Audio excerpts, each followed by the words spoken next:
Check 1, check 2, check 3. Check. Hello, ladies and gentlemen. Welcome to another episode of the AfroMattt Show. I'm your host, AfroMattt, and this is episode number 140. God damn. I mean, I'm not going to talk about the situation going on in the Middle East. The date is October the 22nd, and shit's still popping off there. I'll do a quick recap of what's going on, just for posterity's sake, if you're listening back on this. Week 1, we had the kickoff with the hang gliders, people dropping in from the battle bus Fortnite mode. Week 2, we had who's on whose side. People were picking sides. We had the Kardashians against whoever, and Gal Gadot. My cat just knocked over a ton of shit on my shelf. So yeah, Gal Gadot versus the Kardashians versus Anne Hathaway. Like, all these people are picking sides. Everyone was doing their little song and dance, letting everyone know who they are. Yale made an entire list of people who are Jewish, so I don't know why Yale did that. They might as well just give everyone an armband to make it easier. This week we have the theme, I guess, is who bombed the hospital. Seems to be the only thing that people are talking about. Apparently a hospital blew up, and the talk on the town has been, who bombed that hospital? Ladies and gentlemen, welcome to Who Bombed That Hospital, where the game show where if you guess the horrific war crime, you gonna go away with a prize. Who do we have today? My name's Mark. Hey, Mark, what is up? How are you doing? I'm doing well. So today we have 3 options for you. The Ali Abba Arab hospital was bombed recently. Our question for you is, who did it? Is it A, themselves, B, Israel, or C, the U.S. government? We await your answer. Play along at home, folks. So I actually don't know the answer to that, but that seems to be kind of the vibe of this week, is who did that. Also, there's another kind of side game. Were the kids actually beheaded? Which the kids, this is actually so incredibly fucked up. People are arguing online if the kids were actually beheaded. That's like the point that we're at. They're like, oh, well, actually, it came out that the kids weren't beheaded. They were all burned. So that's actually fake. So, I mean, yeah, and what's his name? Ben Shapiro's posting AI photos of boiled children. Like, it's out of control, and it needs to stop. The posting and the constant, the constant bickering needs to stop. I really don't care. I mean, it seems to me that there's a couple people online that care way too much. People are invested. People's got their panties in a twist on this one, folks. Well, I mean, it is horrific. What's happening is horrific. But yeah. So that's all I had. That really, I'm not going to maybe I'll give a little recap what's going on. But I mean, we're week 3 into probably a 20-year battle here. So we're not going to be keeping up every day. I mean, there might be another war that breaks out, just like Ukraine. No one's talking about Ukraine anymore. I think Russia just blew up 6 people or something. Like, they killed 6 people. It's not news or anything. You know what is news, though? Killers of the Flower Moon came out on the 20th or the 21st, I think. Today's the 22nd. I saw it yesterday, and I mean, I guess I'll give a little mini review. Skip ahead 5 minutes if you want to avoid spoilers, but the movie follows the book pretty closely. I'd say probably a 7 out of 10 total for just, I mean, it's Martin Scorsese, not Martin Scorsese's best stuff. It's, I mean, it's a little bit boring. It gets super quiet. It could have maybe used a little bit of a boost on the soundtrack. Like, he picked some good songs. I like some of his, like, those old jams with the scratchy kind of playing out of one of those record players. I like that kind of vibe and the Motown. Some of his music choices were fine, but there were so many points where it was just shot, reverse shot with no music. It's just like kind of boring. There was a couple parts where it felt like kind of like a Hallmark movie with Leonardo DiCaprio, which was kind of shocking. Yeah, it was just like boring. Establishment shot, reverse shot, reverse shot. Just them talking back and forth for like 15 minutes. It was just kind of boring. That's the one where it's like over their shoulder, the conversation over the shoulder, and then it clips to the other person over their shoulder talking to shot, reverse shot. It's just back and forth, really kind of the most basic way you can film a conversation. And coming from one of the best directors, quote unquote, best directors on the planet, I expected a little bit more.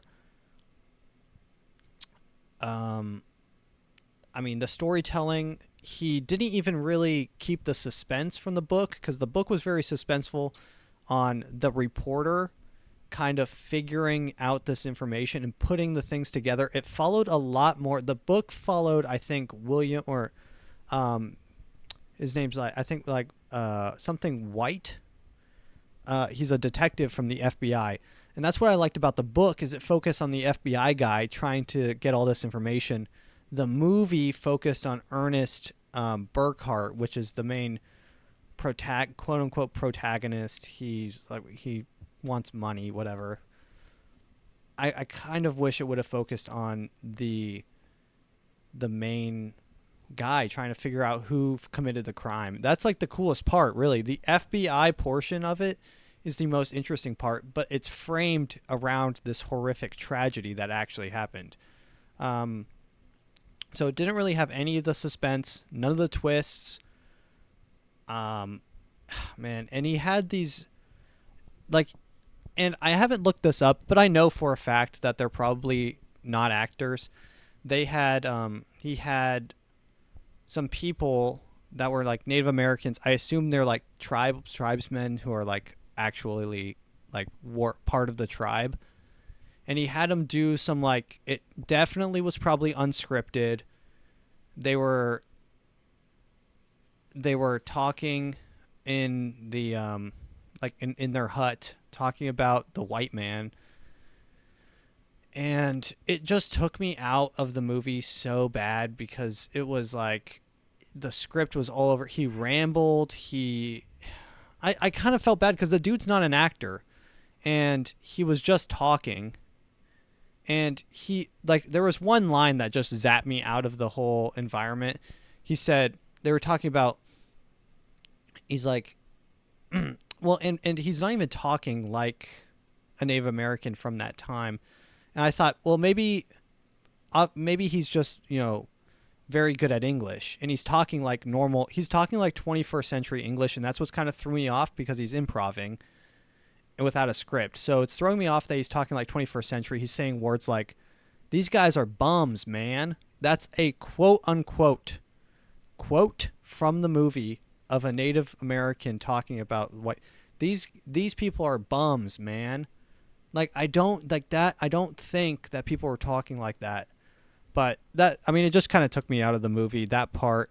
I don't know how that made it into the film. I think Martin Scorsese felt a little bad for cutting literally anything that the Native American chief said, and that kind of was bad for the overall movie. The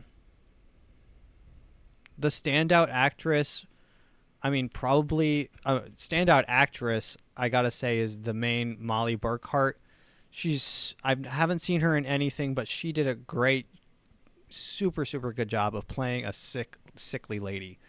And I like how you can her eyes. She says a lot with her eyes, so she's a good actor in that way, where you can kind of see what because she's a very austere and quiet, Native American type, and she's like that's how her character is. They say it in the beginning. They're like, you got to watch out for her because she doesn't say anything. Don't try to look stupid and fill the silence. She knows everything that happens. She's smart, So she's silent, austere, and she talks a lot with her eyes. So that's what I enjoy about her acting, and I really appreciated it. I gotta say she's the best in the movie. There's a scene when her sister dies, and I honestly felt like you can like usually when you that happens, the actor is kind of feels forced. But I actually felt like she was genuinely sad, and there was a lot of times she was a great actor. I think she was the standout role. Surprising that she really kind of stole the main part from Leonardo DiCaprio. He wasn't really the best. But yeah, all in all, I gotta say like 7 out of 10 ish. I don't know. It's like a 3-hour long movie. I probably wouldn't go watch it again, unless some friends were going. I went to go see it by myself, so I kind of didn't really have any ideas to anyone to bounce my opinions off of. But that's kind of just how I am going into it raw. So I mean, not the worst, definitely not the worst, but it's not like if I kind of feel like if that movie came out side by side with Oppenheimer, because they're both like biopics with like at the end like a law twist, like they're in court at the end. In the Oppenheimer one, it's like he's going to court for I think like war crimes or something for inventing the bomb, and then in this one it's like the killing of a lot of Native Americans. So they're very similar in that way, and it would have been kind of cool to see them if they released instead of Barbie, if it was like Oppenheimer and Killers of the Flower Moon side by side, so we could watch that. But let's continue. I guess we're going on with the news. We're continuing with the news. The news. Ding ding ding ding ding ding ding ding ding ding ding ding. What is that? The news.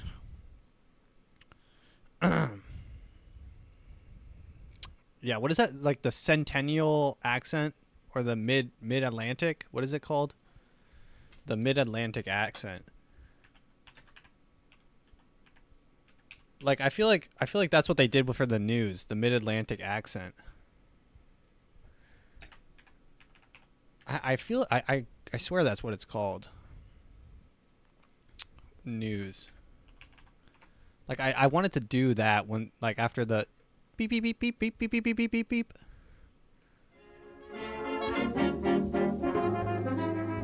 Narration, there are a few things that all boys and girls should consider. There are a few Do you things. know how to properly use a mid-Atlantic accent?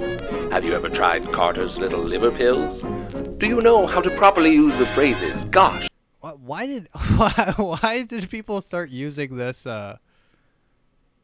this accent? I mean, where did that accent even come from? You've got to understand that there's a few things that you've got to understand. Today in the news, we've got anti-Semitism is back in a big, big way. Anti-Semitism is back. Ladies and gentlemen, anti-Semitism is back. I can't believe that's a headline. Dude, my cat's going crazy right now. Can't you chill? Jesus. No respect in this household. No respect. Anti-Semitism hate crimes in London are up 1,350%. That's what the police say. They're up 1,300%, which I didn't know like That's that's a lot. There has been a 1,300% increase in hate crimes against Jewish people in the Middle East since the Middle East crisis erupted.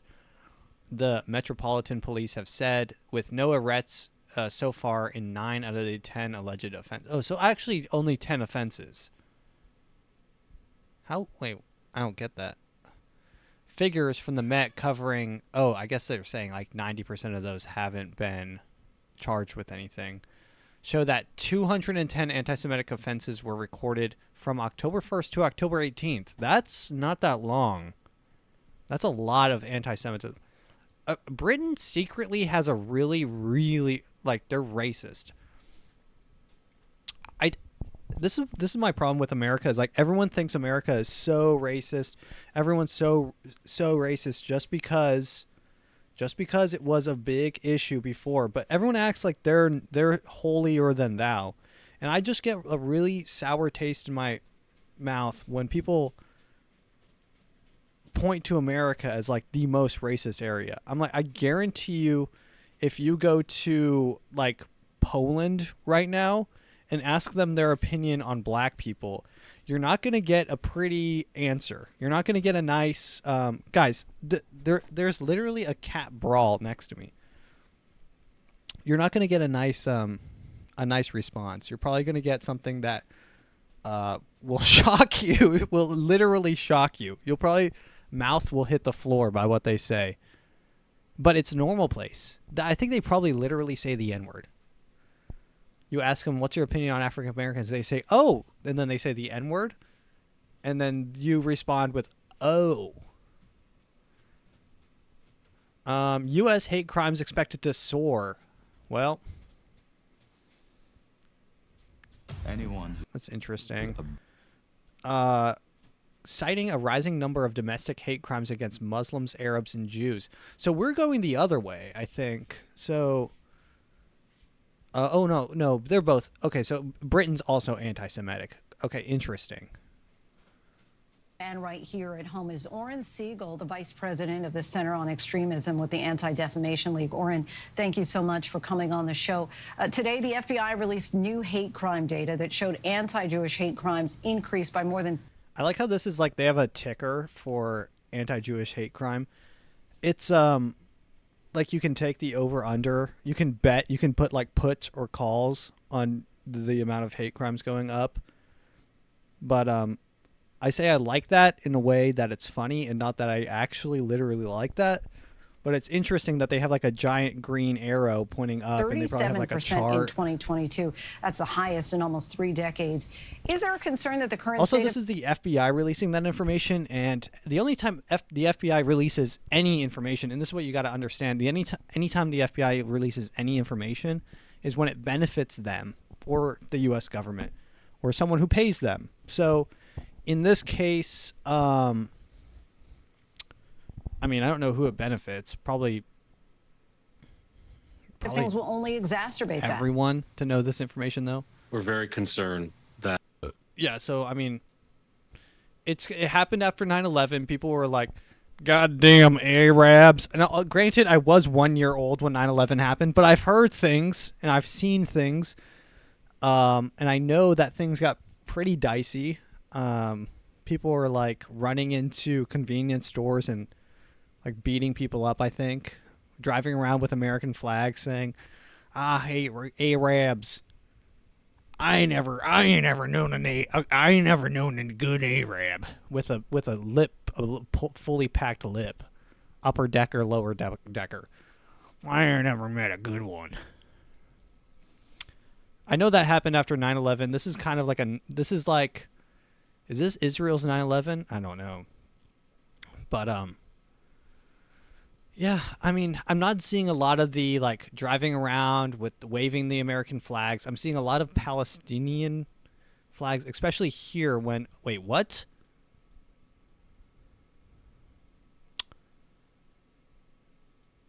So, wait. Protesters calling for a ceasefire in Gaza to end the Israel hump demonstrate atop the steps of the Cannon House office building on Capitol Hill. Wait, so Wait, so this happened on October 18th. This is a January 6th. This is a January 6th part 2. They raided the Capitol. No arrests have been announced. So they literally raided the Capitol. That is interesting. That is interesting. I didn't hear about that until now. A second raid on the Capitol, and I'm only just now hearing that. And it's kind of like a background thing on another news article. Interesting. Very interesting.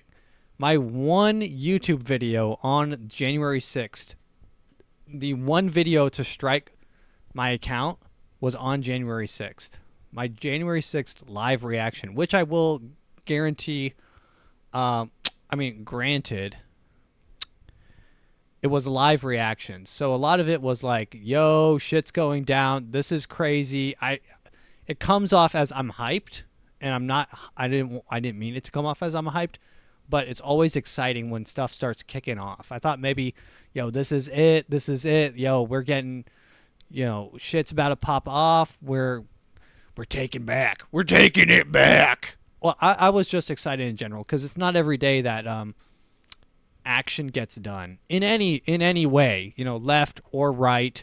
I'm just happy for action, and that's what I really kind of wanted to convey in that I don't even know. I think the video is unlisted, but there's a private link somewhere. It got taken down by YouTube, but it was taken down for like displays of violence or something, calls of violence. It's stupid. But let's continue with the news. Beep beep beep beep beep beep beep. And ladies and gentlemen, I lost my mid-Atlantic. Biden administration seeks $105 billion in national security package that includes aids to Ukraine and Israel. So, I mean, if you look at America like a business, we are currently at like a $3 trillion deficit, like revenue over expensive. Like if you run a cost of goods sold on our business, it is draining, hemorrhaging money. And Biden's cashing checks for 105 billion, sending over to fight wars. That ain't good business, buddy. So anytime a business has major, you have to ask first off, where are the cuts going to be made, because they have to make profit somewhere. Usually that's taxpayer money because they have to get the money from somewhere, and a nice chunk comes from that. So they're going to be cashing out on the American people, trying to get some. Actually, I heard that like $506 billion was of taxpayer money was unpaid. Like people just didn't pay taxes last year. So that might be an issue. They lost $6 billion. Yeah, you think the IRS is going to be mad that they lost $600 billion? It's a lot. That's a lot. But I mean, I don't know where we're pulling this money from to give to Ukraine. I don't even know what really. In a letter to Speaker Pro Tem Patrick McHenry, Office Manager, Budget Director Shalonda Young outlined the funding request, which in addition to 61 billion in aid for Ukraine and 14 billion in aid to Israel, includes 9.15 billion in funding for humanitarian aid, 7 billion for funding in Taiwan and Indo-Pacific region, and 13 billion to address security. Sneaking in. Biden sneaking in a little bit in the border. That's 13 billion sending to the border. Biden might be building that wall. Wouldn't it be so funny if Biden's the one who ended up building the wall? Like Trump's whole thing, I remember he was like, build that wall, and it was like drain the swamp. Both kind of have the same message of we don't want you here, right? That's kind of the vibe that he was giving. We're gonna build a wall and then we're gonna drain the current situation that we have. But it's interesting now that Biden is dealing with the situation and putting $13 billion towards. I heard they're putting like buoys, floating buoys on like the river with razor blades or like covered in razor wire so that people swimming get stuck in the razor wire. So, I mean, that's the kind of ingenuity you get from a man who's decaying before us. I guarantee you that was not Biden's idea. And that's why I can't really even hate Biden. Like people say, "Oh, I've people in my office that literally said, I can't wait till we get a new president." I'm like, dude, you can't really even hate Biden because he doesn't know what's going. He doesn't know what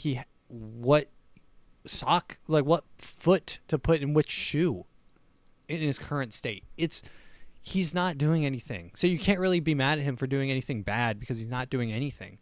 The dude's waking up and like taking his Tuesday meds on Friday. He's just opening a random, he's like, gotta take my meds. And he pops open another Friday and that's another Friday.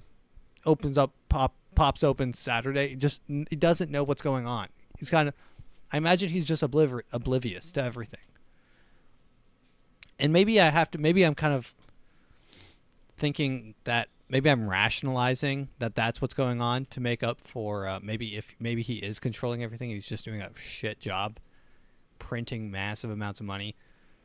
It's going to be a tough couple years. I think by 2030 the country will be in such disarray and disrepair that it will probably need help from outside sources. And when America starts asking for help, it's in a really bad place because America is like a dude, like an alpha dude who's like, I don't ask for directions. I don't ask for where to go. I'm not going to pull over and look up where to go. I'm just going to drive. I'm going to make it there. He doesn't want to ask for anyone for help. He's like, I got it. Right? He's like, you ask him to build the furniture from IKEA and he says, yes, I got it. Right? Even though he doesn't. That's what America is. And it's a problem and you know that they really need help when they start asking people for help. So I would say that's probably the warning signs and the signposts that shit's going to get bad is if you start hearing America asking people for help. Or maybe people willingly sending America help and then maybe them declining it. That might be a warning sign. Next news. What do we got? Kids joining the workforce. This is exciting. Hebron companies facing consequences for hiring children. The Department of Labor says Oh, I love that. Hebron companies facing consequences for hiring children. The Department of Labor says when IT America Incorporated violated child labor laws by employing, get this, an 11-year-old and a 13-year-old. WCPO 9 News reporter Anna Azelian explains the allegations and what a U.S. That kid's just building his resume. That kid's resume, 11 years old, and he's a forklift certified freight loader at Hebron Company. Guys, that's a hard worker. That's dedication. This district court has ordered. A U.S. district court is telling Win IT America Incorporated to stop illegal child labor practices and pay more than $30,000. The Department of Labor says $30,000 is nothing. That's so nothing. Investigators found out in August Win IT America Incorporated had employed. Dude, you know what's actually crazy is you might be able to make enough money for it to make sense to hire children because of the low fees. Like $30,000, I think that they actually can make more money by paying kids $7 to drive a forklift, pay the $30,000 fine, or I guess she said $30,000, but it was 2 kids, so $15,000 per child. Just add that on to what you would pay them. You're paying them $7 an hour. They're a kid. They're happy for it. Their face gets so, their smile gets so wide when they get $300 in their bank account. So you're paying these kids slave labor wages, and you just write off the $15,000 as a business expense or some shit. I think you can build a business model around this, around child labor. I think it might be able to make a comeback. And I've been saying this for a while, but it definitely needs to. Kids need to help out around the house. Look, the economy's getting rough. Schools are free. Your housing is free. It's not. Your parents pay for it, but you've got to start chipping in. And that means taking a couple extra shifts at the factory. Oh, man. 2 children. I love this. They say one child was 11 and the other was 13. 11 is so and they were both employed for months. The Department of Labor says one child was operating a forklift and the other was picking orders in a warehouse. Both of those are really fun jobs. Really fun. So the 11-year-old was probably picking orders. Super easy. You give them the scanner and you say, hey, hey buddy, this is a scavenger hunt. So what you're going to do, it's going to tell you the item you have to find, and you're going to run around and grab them as fast as possible. If you can do it in 15 minutes or less, we're going to buy you a candy from the candy machine. Right? So they're running around, and then the 13-year-old's on the forklift because you're 13. That's pretty much 14. At 14, you can drive. People don't realize you can drive at 14 if you get like a hardship license or whatever. So there are kids out there already driving at 14. So, I mean, this kid's driving. This kid probably drives to work and then hops on a forklift. It's not that big of a deal. Forklifts, pretty easy. It's like literally riding a car, kind of, that drives backwards. It's like riding in reverse all the time. I used to be forklift certified, although that was the lift. But the forklift is like driving a car, literally like driving a car. You put it in a gear and it makes it go up, and then you tilt it back and forth, make it go up, pull it back. It's honestly was the funnest part of my job. That's a fun job, and I think a kid could do it. Granted, it's a little stressful when you're dealing with lots of concrete, thousands and thousands of pounds above customer. But jobs are illegal for kids that age. The U.S. District Court for the Eastern District of Kentucky ordered the company to comply with child labor laws, to pay more than $30,000 and hire a third-party consultant for compliance training. The department $30,000 for a major company is so little. Those kids have they've been working there for a year probably, and they've probably loaded up 1,000 times more than $30,000 worth of merchandise. If they're in a warehouse in a year, you go through a lot. You move a lot of merchandise. I guarantee you they made money off those kids. The Department of Labor says Win IT America Incorporated is the U.S. branch of Win IT Information Technology Company, which is based out of Shanghai. This is great, dude. Shanghai. Shanghai's probably like, what? What do you mean we can't hire a 14-year-old? They saw that thing and they're like, wait a second, we're being penalized for hiring a 14-year-old? That's like old. That's old for us. They're like, kids here start at 8. They're in the factory at 8 years old. Honestly, that's kind of a valiant from the person to take a job that young. Let's continue. So the housing market, I'm not going to talk too much about the housing market because once again, that's my job and it's boring, but I did see this, and this kind of piqued my interest because this might be the future. Can licensed tent villages ease California's homelessness epidemic? Okay. You got me on tent village. You had me at tent village, so let's read a little bit more. The rows of white canvas cabin tents newly erected in an out-of-the-way quarter of Culver City along the bank of Ballana Creek have the ambiance of an Army field base. Miles to the east of South Los Angeles, more modest camping tents like the ones you might buy at sporting goods stores line the parking lot of a shuttered Lincoln Theater, evoking something more like a Boy Scout jamboree. Though dissimilar in style, the two tent villages have a common purpose. They're the easiest step from the deprivations and hazards of the street to a place where meals can be served 3 times a day and guards are on duty around the clock. The camps are managed by Urban Alchemy, the San Francisco-based nonprofit that has rapidly grown to a multi-million-dollar street service enterprise. So they're a nonprofit, but they're also multi-million-dollar. Very interesting. Embodies the elastic philosophy of shelter. Calls them safe sleep villages. Okay, so they make their money by leasing these out, I guess. Or maybe... So, okay, I'm on to something. So maybe they can make money by putting advertisements on the outside of these tents. I'm noticing something with these tents. They're very white and very plain. Lots of open surfaces on these.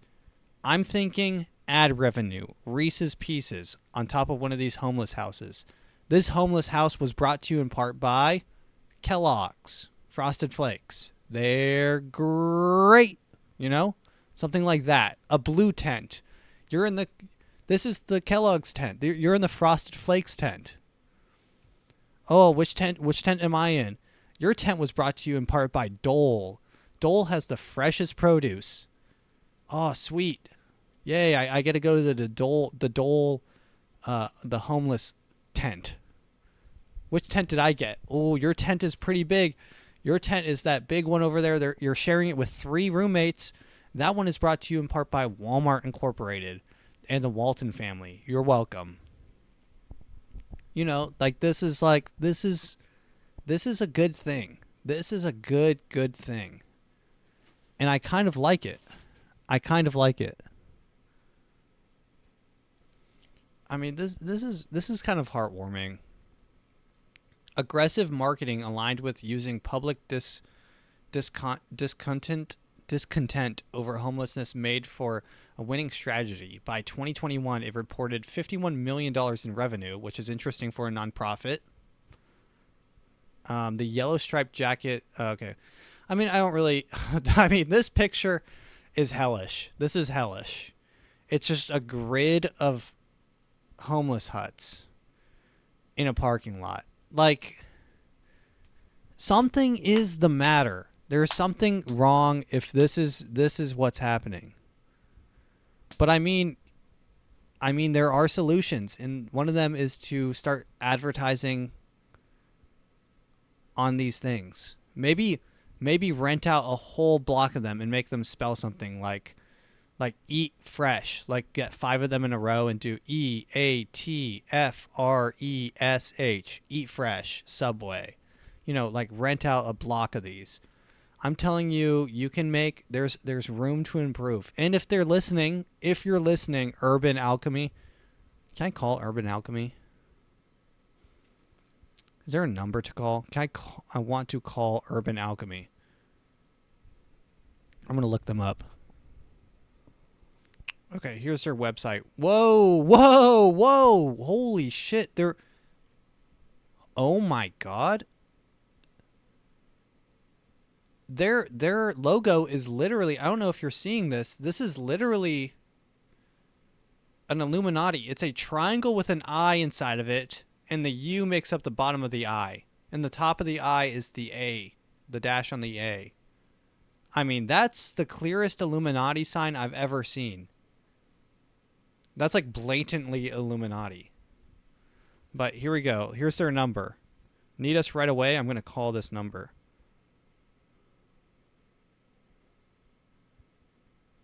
Call. I'm going to tell them I know how to make you fat stacks. Thank you for calling, Urban. This is Judy. How may I help you? Hey, I had an idea. I just saw an article for your tent villages, and I think that you guys have an opportunity to expand into the advertisement realm. All those tents look very white, very empty. I think that there's a lot of room for growth that you guys can look into. Just wanted to see what you're... Are you calling for the Los Angeles or... Yes, the Los Angeles one. All right, thank you. Yeah, May I have your name? My name is Matt. M-A-T-T? Yes. And your last name, Matt? I don't really feel comfortable. What's that?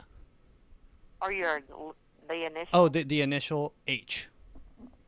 H. Thank you. And may I have your phone number? It's this one I'm calling you from. Okay, 479. Yes, that is correct. Thank you. And this is regarding. Yeah, this is regarding the. I saw a news article on those tents that you guys had, and I just think that you guys have a lot of room to improve. You guys can make a little bit more money and give back to the homeless if you guys advertise. I'm thinking like, those tents. I saw a lot of those tents were pretty empty. I'm thinking Reese's Pieces, Kellogg's partnership, advertise on the side of those. Have you seen that company with the free that give away free water bottles, and they're making the water bottles free by advertising on the side of the water bottles? Okay. Have you seen that? I have not. But I am a virtual receptionist. I'm not sitting on site, so that I could be in a different area than you are in. Okay, no worries. Just passing on. But it sounds, I will. It sounds like a great idea. It absolutely is. I'm looking forward to working with you. All right, Matt. You have a wonderful night, and thank you for calling. Thank you. Have a nice one. Bye-bye. Well, they were nice. Almost doxed me, but they were very nice.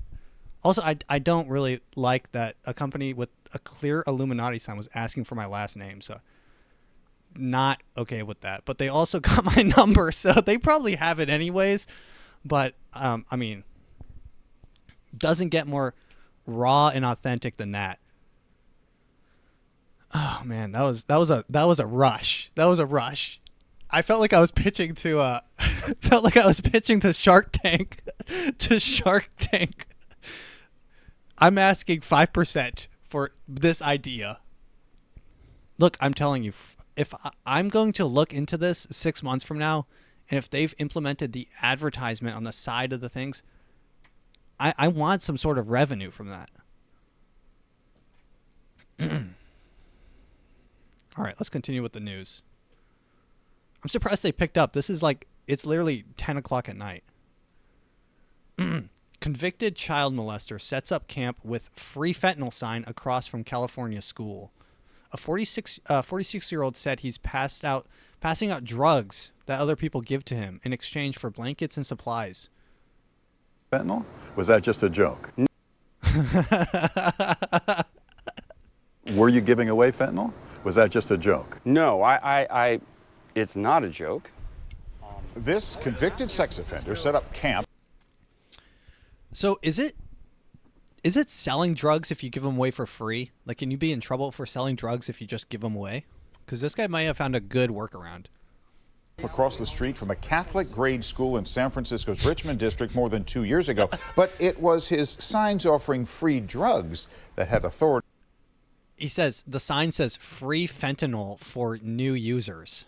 He's moving him out today, and that's only part of this story. Believe it or not, there is more. Yeah, that's right. The I-Team's Dan Noyes was there, joins us now. What else happened while you were out there, Dan? There was a lot, Daniel. I saw the headline in the San Francisco Standard and had to go see for myself. And things got heated today. A parent from the school apparently punching that man in the face. Whoa! I've been in San Francisco basically homeless for 26 years. 46-year-old Adam Moore tells me he has lived on the sidewalk across the street from Stella Maris Academy for more than 2 years, and that his sign offering free fentanyl for new users is no joke. Moore says he's just passing on the drugs that other people give him in exchange for blankets and supplies he That's nice. Well, that's nice. provides. They feel bad if they don't reciprocate, so they bring me trash that they've scavenged, things that they think are valuable. Oh, God. They feel bad, so they bring me trash. One guy brought me 15 used condoms. Or they give me some of the drugs that they have, which I don't do. You're exposing grade school kids to this. Mm-hmm. Yeah, they got to learn early. This is not right. You know that. No, it's, it's shallow. The kids come out of the school and they see this? Yeah, I only This guy kind of looks like he's an artist, though. Like, he kind of looks like he's got, like, those white frame glasses. live by 2 rules. Be kind to others and make it look easy for children. The Richmond District Police Captain told me they recently tried an undercover sting on Moore, but he didn't have any drugs at the time. However, it's his past that's led to some... No. He didn't have any drugs on him. Free fentanyl for new users. Yo, what up?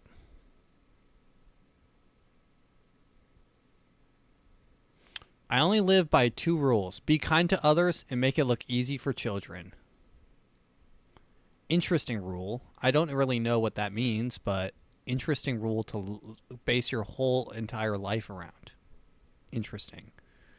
What else do we have? Speaker of the House. No one knows who it's going to be. All right, let's move on to TikTok time. I really don't care about the Speaker of the House. Speaker of the House, small potatoes. Jesus. Okay, let's continue with the TikTok time now. Which of these was TikTok?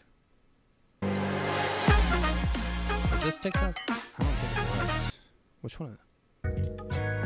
No. This one? No. Oh, it's this one. It's this one.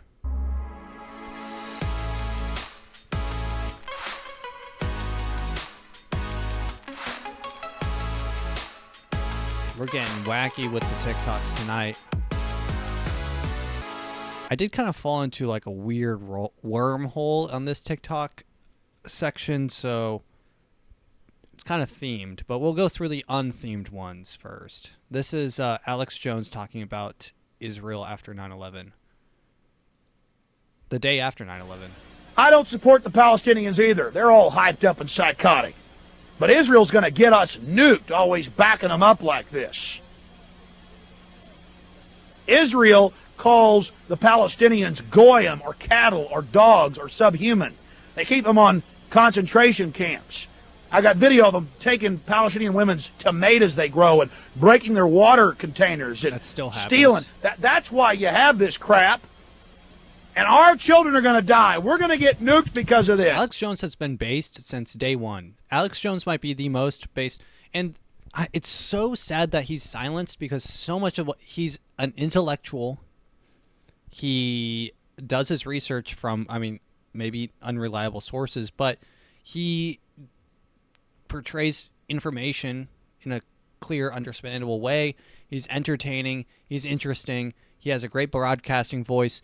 He is a voice of a generation, once in a lifetime talent, once in a generation talent. We'll never have an Alex Jones quite like him, a man who's able to build a business, build an empire, a broadcasting empire from just being himself, you know? Iran's got the nukes now. Syria. We're going to have nuclear war because Israel likes to go around bombing everybody. Bombing everybody. I'm sorry. It's just the facts. I'm sick of this crap. And Israel absolutely is beside itself with joy right now. They are talking about how they're going to blow everything up, how they're going to attack everybody, and guess who's going to get bombed because of it? Serious crap. He's pissed. I have been supportive of Israel for many years. When I find out what they do, shooting little Palestinian children in the genitalia and laughing, it's on video. Little 10-year-olds walk around throwing rocks at tanks. A guy sits off a half mile away and blows their testicles off. They call them goyim. They call them dogs. They call the Arabs cattle. It's messed up. Yeah, it's messed up. Alex Jones has been kind of based from day one. That's kind of... I thought it was interesting because a lot of the stuff, I mean, this has been happening forever. This has been happening forever. And this is like kind of boiling over since the beginning of time, really, since 2000s, since Jesus died in the Bible, right? So, I mean, this tensions are not good. Tensions are not good. Let's go to this guy. We need a little bit of a I say this joke, my eyes are... This guy. The guy with the tightest shorts and the pointiest nips of all. Stained red. Like, I've worked so hard to just red now. And I want him to go back to white. But, dude, I would rather have red eyes and a life I love than white eyes and be the old me. I hated that shit. I don't know what this means. This guy always has some weird-ass quotes. I got stained eyes. My eyes are stained red. But I'd rather have red eyes than white eyes. Joke, my eyes are stained red. Like, I've worked so hard to just red now. And I want him to go back to white. But dude, I would rather have red eyes and a life I love than wide eyes and be the old me. I hate it. That's true. That's so true. That is so true. All right, let's go to this one. This one's... He's always interested in... Are you guys all proud of yourself? Is that who you really are? Go look in the mirror. Strip yourself down naked. Is that what you wanted to see? Is that the shit that turns your wife or your husband on? Are you proud of that shit? You've been alive for 20 years. Is that really the shit that should be there? Damn. That's fun. That's the pep talk I needed. All right, let's continue on with the so I got into this wormhole starting with this video. I call this guy's the fried chicken preacher. I don't understand how I can take a dirt. Okay, I'm gonna try. I don't understand how I can take a dirty bird and I can rip its feathers off and I can batter it in beautiful sauce on both sides, throw it down in peanut oil that's boiling at 325 degrees. This is just a recipe for fried chicken. Peanut oil.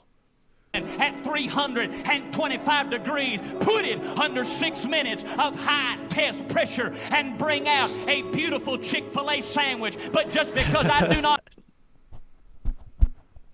Beautiful Chick-fil-A sandwich.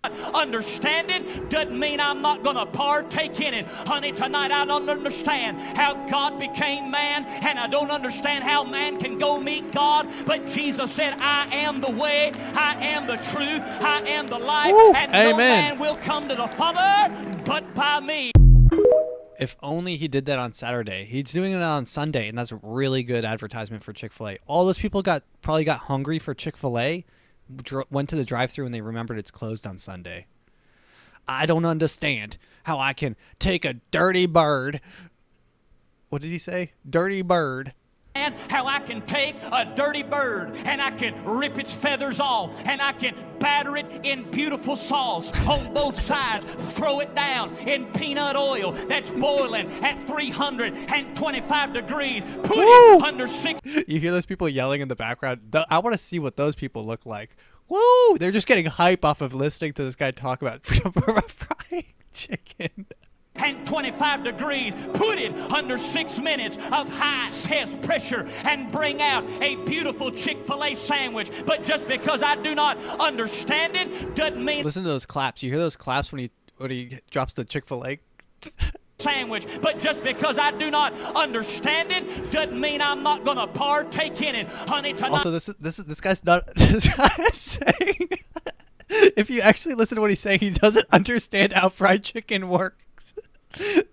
Like, normally this is like, I don't understand how they can take metal and gold and boil it down and make a motherboard that records video and audio. Now this guy's saying, I don't understand how they can take a chicken, a dirty bird, rip its feathers off, batter it on both sides, put it in oil, deep fry it, and remove a chicken sandwich. I don't understand that. What don't you understand? You described the entire process. I don't understand how God became man, and I don't understand how man can go meet God, but Jesus said, I am the way, I am the truth, I am the life. He's describing faith. He's comparing faith to fried chicken, and that's what I love about preachers is they're such great orators that they can just talk about anything, and it just sounds prophetic and great, and people clap and people talk about it. Did you catch his fried chicken sermon the other day? I cried.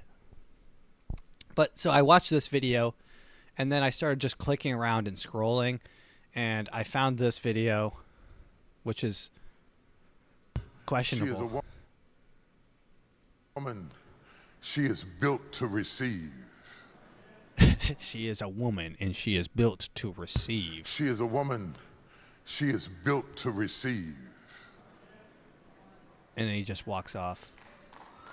And then they start clapping. Yes, 10 of y'all got it. The rest of you didn't get it. 10 of y'all got it. This guy gives me Steve Harvey vibes. She is built to receive. I don't know what that means. It sounds like he's saying that women should be raped. Women are built to receive. Listen to how he says that. Built to receive. To receive. To receive. Her gender postures itself from a place of reception. He's saying all women should be receptionists. She has to be a woman because she is built to receive. Wow, which came first? Okay, a little bit of a which came first, the chicken or the egg. Because she's open to receiving, she is a woman. Interesting little argument you got there. So he argues she is built to receive. Her gender postures itself. So her gender because she is a female, she's built to receive, and because she's built to receive, she is female. That is what we call a perfectly circular argument. From a place of reception. She has to be a woman because she is built to receive. Wow. That's I mean, when people talk so well that you don't really even have to listen to what they're saying because it just sounds good. Like when you break it down, they say nothing. But that's the best thing about being a preacher. That's the best thing about being a preacher is you can say literally nothing and people will get so hype off of it. So this is the next video I saw. This is like speaking in tongues.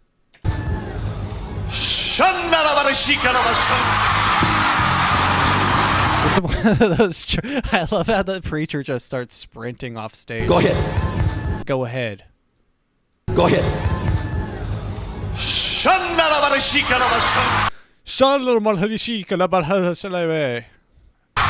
preacher sprints off stage.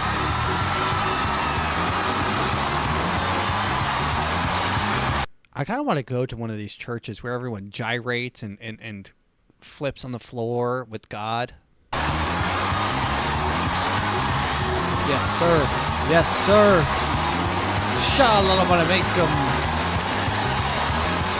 Man, they're flipping out. This guy has his shirt off and he's like flinging it around his head like a lasso. Yes, run. Sprint it. Sprint it out. Sprint it out. The energy was electric last night. Imagine that. Imagine the high, because these people are getting, it's like a high. It's like high from a concert when you join the mosh pit. That guy is literally high right now. There's something about the energy that builds in a concert venue. The music is loud. People are screaming. It's an energy that it's just an energy that takes you away. And you become high off that energy. Driving home from church must feel like wow, that was crazy. We've got to go next week.